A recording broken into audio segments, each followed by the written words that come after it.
పిన్నెల్లి వ్యవహారం కేంద్ర ఎన్నికల సంఘం ముట్టికాలు వేయడంతో పిన్నెల్లి కోసం ఆంధ్ర పోలీసుల వేట అయితే పూర్తి స్థాయిలో మొదలైనట్టుగా తెలుస్తుంది.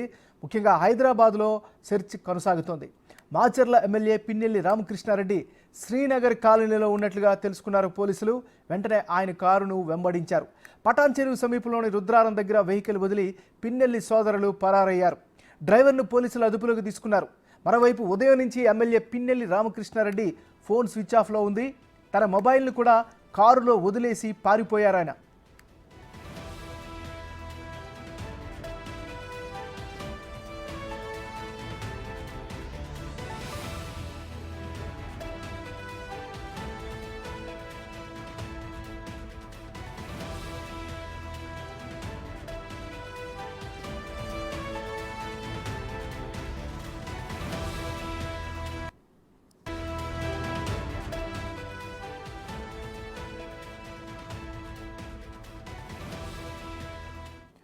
ఇక పిన్నెల్లి వ్యవహారంలో ఎప్పటికప్పుడు అప్డేట్స్ వస్తూ ఉన్నాయి. ముఖ్యంగా కేంద్ర ఎన్నికల సంఘం ముట్టికాయలు వేయడంతో పిన్నెల్లి కోసం ఆంధ్ర పోలీసుల వేట మొదలైంది.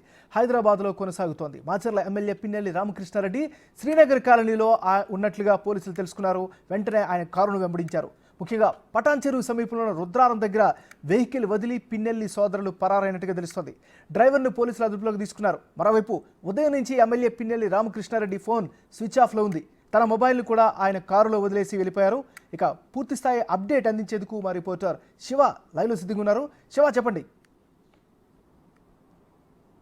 రైట్ నాగరాజు, మొత్తం మీద చూసుకుంటే నిన్న సాయంకాలం నుంచి పల్నాడులో చిత్ర విచిత్రమైన రాజకీయాలు కొనసాగుతున్నాయి. మాచర్ల ఎమ్మెల్యే పిన్నెల రామకృష్ణారెడ్డి పోలింగ్ రోజున ఈ నెల 13వ తేదీన మాచర్ల నియోజకవర్గం రెండచింతల మండలం పాలవాయి గేట్లో పోలింగ్ బూత్ నెంబర్ 202లో ఈవీఎంని ధ్వంసం చేసిన సంఘటన రాష్ట్ర వ్యాప్తంగా సంచలనం మారింది.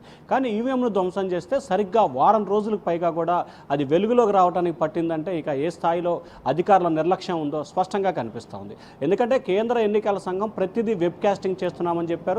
100% వెబ్ కాస్టింగ్ చేసే నియోజకవర్గాల్లో మాచర్ల నియోజకవర్గం కూడా ఒకటి. అయినప్పటికీ కూడా ఈవీఎంను ధ్వంసం చేసిన ఘటనకు సంబంధించి దాదాపుగా 9 రోజులు సమయం పట్టింది. ఇక ఈవీఎం ధ్వంసం చేసిన వీడియో ఫుటేజ్ బయటికి రావడంతో ఎమ్మటే పిన్నెల్లి సోదరులు అజ్ఞాతంలోకి వెళ్ళారు. ఆయన ఉదయం నిన్న సాయంకాలం నుంచి కూడా పోలీసులు ఆయన వెంటబడే ప్రయత్నం చేస్తున్నారు. హైదరాబాద్లో ఎల్బీ నగర్ సమీపంలో ఆయన ఐడెంటిఫికేషన్ చేశారు. అక్కడి నుంచి కూడా ఆయన్ని వెంటాడుతున్న పరిస్థితి కనిపిస్తూ ఉంది. ఆంధ్రప్రదేశ్ సంబంధించి 4 పోలీసు బృందాలు కూడా తెలంగాణకు చేరుకున్నాయి. హైదరాబాద్ సమీపంలో ఆయన ఉన్నట్లు కూడా మొదటగా ఐడెంటిఫికేషన్ చేశారు. అక్కడి నుంచి కూడా ఆయన ఫాలో అవుతూ సంగారెడ్డి జిల్లాకు సంబంధించి రుద్రవరం సమీపంలో కూడా ఆయన కారు వదిలేసి మొబైల్ ఫోన్ కూడా కారులోనే వదిలేసి ఇద్దరు బ్రదర్స్ వెంకటరామరెడ్డి, రామకృష్ణారెడ్డి ఇద్దరు కూడా వెళ్ళిపోయినట్లు తెలుస్తూ ఉంది. డ్రైవర్ని అదుపులో తీసుకొని ఏపీ పోలీసులు అయితే విచారణ చేపడుతున్నారు. ఇప్పటికే పోలీసు అధికారుల తీరుపై రాష్ట్ర వ్యాప్తంగా కూడా విమర్శల వర్షం కురుస్తున్న నేపథ్యంలో తాజా ఘటనతో కేంద్ర ఎన్నికల సంఘం ఆదేశాలతో పూర్తి స్థాయిలో కూడా దీనికి సంబంధించి వెతికే పనిలో కూడా పోలీసులు పడ్డారు. అయితే ఇప్పటికే ఈ అంశానికి సంబంధించి కూడా పోలీసులు ఏదైతే రెండచింతల పోలీసులు ఎఫ్ఐఆర్ నెంబర్ని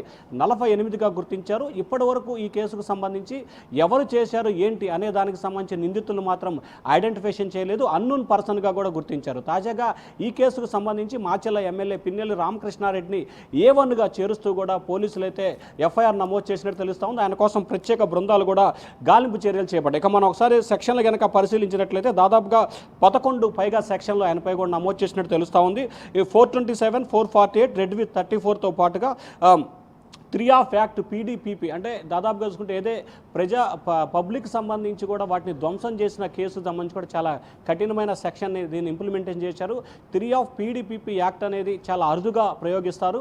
ఈ యాక్ట్ కనుక ప్రవేశిస్తే ఖచ్చితంగా నేరం రుజువు అయితే 5 నుంచి 7 సంవత్సరాలు కఠిన కారాగార శిక్షతో పాటు ఈ కేసు సంబంధించి మధ్యలో బెయిల్ వచ్చే అవకాశాలు కూడా ఉండే అవకాశాలు కనిపిస్తున్నాయి. వాటితో పాటుగా 453, 353, 143, 147, 131, 120 క్లాస్ బి కింద కూడా కేసు నమోదు చేయడం జరిగింది. అలాగే 149, 131, 135 RP యాక్ట్ 1951లో ఏదైతే ప్రజలకు సంబంధించి ప్రభుత్వానికి సంబంధించి ఆస్తులను విధ్వంసం చేసినప్పుడు ఈ యాక్టును కూడా వినియోగిస్తున్న పరిస్థితి కనిపిస్తూ ఉంది. అయితే ఇప్పటికే పిన్నెల్లి రామకృష్ణారెడ్డి ఎపిసోడ్కు సంబంధించి కూడా గుంటూరు జిల్లా పోలీసులు అలాగే ఏపీ పోలీసులు చాలా శరవేగంగా కూడా దర్యాప్తు చేస్తూ ఉన్నారు. మరి ఆయన ఎక్కడ ఉన్నాడు, ఎక్కడ అరెస్ట్ చేసే అవకాశాలు కనిపిస్తున్నాయి, ఏ క్షణానైనా సరే ఆయన అరెస్ట్ చేసే అవకాశాలు అయితే కనిపిస్తున్నాయి. మరొక వైపు ఎవరైతే ఈ పోలింగ్ బూత్లో దాడి సమయంలో గాయపడ్డాడో శేషగిరి ప్రస్తుతం టీడీపీ నేతల సమక్షంలో ఉన్నారు. మరికొద్ది సేపట్లోనే ఏపీ డీజీపీ హరీష్ కుమార్ గుప్తాని అలాగే రాష్ట్ర ఎన్నికల కమిషన్ ప్రధాన అధికారిని ముఖేష్ కుమార్ మీనాని కూడా కలిసే అవకాశాలు ఉన్నాయి. ఇప్పటికే టీడీపీ నేతలు ఇటు డీజీపీ అటు ముఖేష్ కుమార్ మీనా ఇద్దరిని కూడా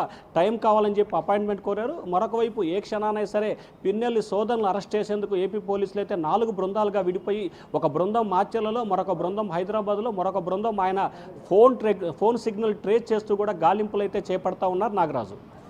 రైట్, మీరు చెప్తున్నట్టుగా శేషగిరి ఆరోగ్య పరిస్థితి ఎలా ఉంది, ఆయన ఇప్పుడు ప్రజెంట్ ఎక్కడున్నారు, ఆయన ఏ సమయంలో ఈసీకి కలిసే అవకాశం కనిపిస్తుంది?